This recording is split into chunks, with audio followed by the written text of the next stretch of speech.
আমি ছুটি চাই, এই ভার্চুয়াল জগৎ থেকে আমি ছুটি চাই। এত দূরে যেতে চাই যেখানে গেলে কোনো মায়া আমাকে স্পর্শ করতে পারবে না। আমি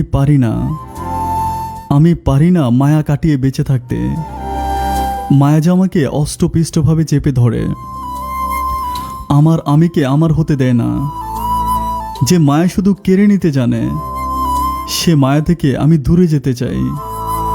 মনের অনুভূতির জায়গায় যদি একবার কারোর জন্য মায়া জন্মে যায়, আপনি পারবেন না আপনার অস্তিত্ব ধরে রাখতে। আপনার মনের মধ্যে বসবাস করবে অন্য এক মানুষ, যে মানুষটি আপনাকে কষ্ট দিতে জানবে, ভালোবাসতে নয়।